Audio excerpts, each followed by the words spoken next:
దేవుడు ఒక రోజు ప్రార్థన చేస్తుంటే నువ్వు ఎందుకు సువార్త పరిచర్య ఆపేశావు అని దేవుడు మాట్లాడుతూ ఉన్నాడు. ప్రభువా, నేను ఆపలేదు, నా పరిస్థితులు అయితే ఇలా ఉన్నాయి అని దేవుడితో చెప్తే దేవుడు మాట్లాడుతున్న మాట ఏంటంటే ఆగిపోవద్దు, సాగిపోవడి. ఈ మాట మాట్లాడుతుంటే నేను ఏం చేయాలో నాకేం అర్థం కాలేదు. అప్పుడు చూస్తే వెహికల్ లేదు, ఉన్న వెహికల్ అమ్మేశాను. పరిస్థితి అంతా కూడా ఏమీ అర్థం కాని అయోమయ స్థితిలో ఉన్న నా పరిస్థితులు.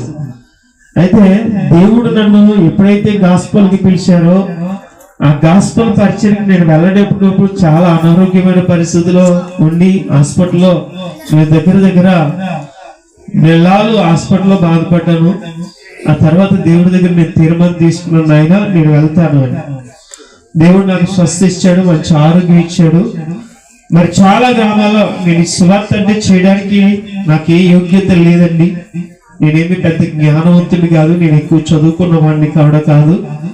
కానీ దేవుడు మాట్లాడిన మాటను బట్టి నేను బయలుదేరాను.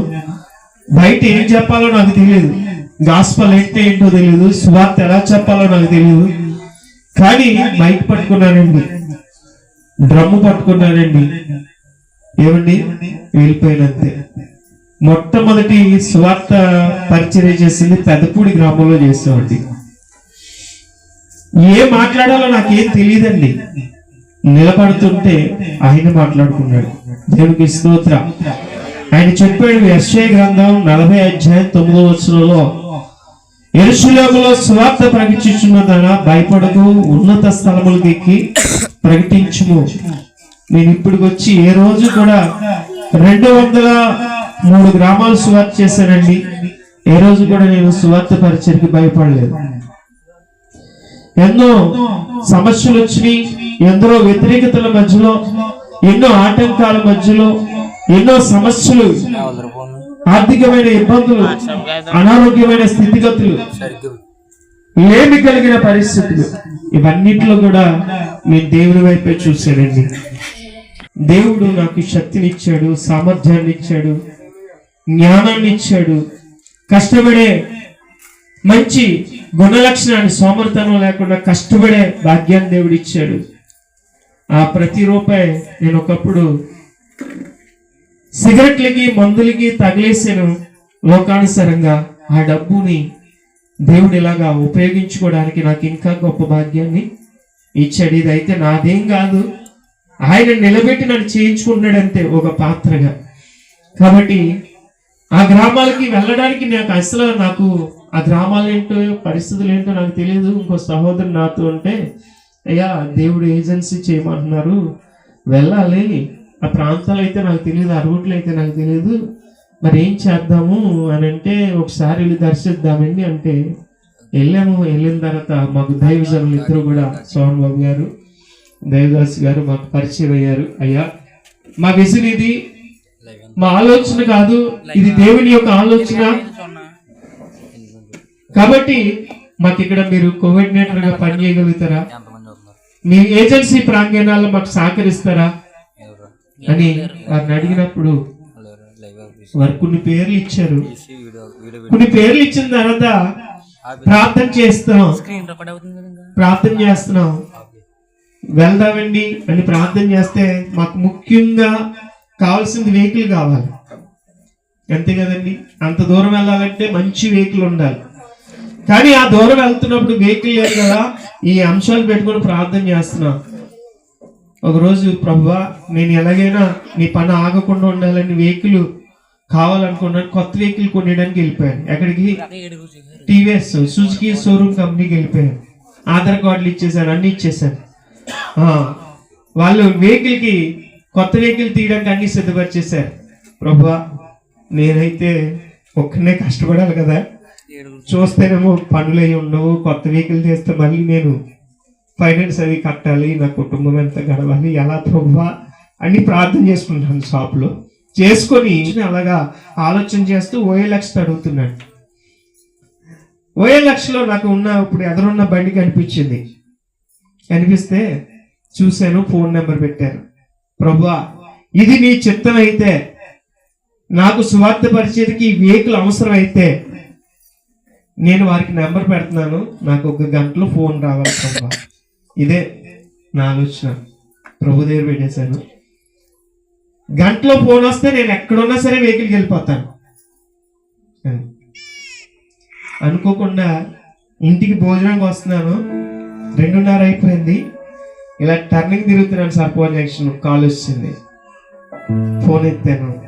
బండి ఎవరిదండి? మాదే, రాజమండ్రిలో ఉంది.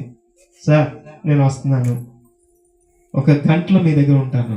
నా దగ్గర డబ్బులు లేవు, 20,000 కస్టమర్లు ఇచ్చిన అడ్వాన్స్ ఉంది, అంతే. వెళ్ళిపోయాను, బండి మాట్లాడాను. ఆయన 3,20,000 తక్కువ అన్నాడు. అయ్యా ఒక అబద్ధం ఆడాను. ఏమాడాను? ఒక అబద్ధం ఆడాను. 1000 అబద్ధాలని పెళ్లి చేస్తున్నారు కదా, నేను దేవుడి కొరకు ఒక అబద్ధం ఆడాను. ఏమంటే, అయ్యా కుటుంబాన్ని పోషించుకోవడానికి కొబ్బరికాయలు వ్యాపారం చేసుకుంటానండి అయ్యా. ఏమన్నాను? కొబ్బరికాయలు. దేవుడు నాతో మాట్లాడాడు, హృదయాలను పగలగొట్టడానికి. కొబ్బరికాయను పగలగొడుతున్నారు, హృదయాలను పగలగొట్టడానికి నేను సిద్ధపరుస్తున్నాను. అప్పటికే దేవుడు మాట్లాడుతున్నాడు నాతో. ఐడియా దేవుడు ఇచ్చాడు. దేవుని స్తోత్రం. పరిశుద్ధాత్మ దేవుడు ఇప్పుడు కూడా మనతో మంచి చక్కటి ఆలోచన ఇచ్చేవాడండి. అందుకే ఆయన ఆలోచనకర్త. అంటే ఇలాగని మాట్లాడితే నేను ఇవ్వనండి, ఏకంగా 3,20,000 చెప్తే మీరు ఏకంగా 2,50,000 కడుతున్నారు, ఏమి ఇస్తాను? సార్ ఇలాంటి పెద్దలు పెద్ద పెద్ద బిజినెస్ చేశారు, మీకు అన్నీ తెలుసు, ఎదుటి వారికి కష్టం తెలుసు, బాధ తెలుసు. మీకు ఇష్టమైతే నాకు ఇచ్చినంత మాత్రం మీరేం నష్టపోరండి. ఇలాగే మాట్లాడాను. మీ ఇష్టం సార్, నా దగ్గర ఉన్నాయి, ఇంకో 10,000 ఇస్తాను. ఇంట్లోకి వెళ్ళాడు, భార్యతో మాట్లాడాడు, బయటకు వచ్చాడు, బండి ఇచ్చేస్తానన్నాడు. దేవుని స్తోత్రం. హల్లెలూయా. వెంటనే ఆ డబ్బులు తీసి ఆయనకి ఇచ్చేసాను. నా దగ్గర అయితే డబ్బులు లేవు, ఏదో డబ్బులు ఇవ్వాలి. ఈ లోపల అయ్యా నేను మళ్ళీ వచ్చి డబ్బులు ఇచ్చి బండి ఎట్టుకు వెళ్తాను, మరి ఎప్పుడు రమ్మంటారంటే నాకు నెలలో బండి ఇస్తానండి, అప్పటి వరకు ఏమన్నా.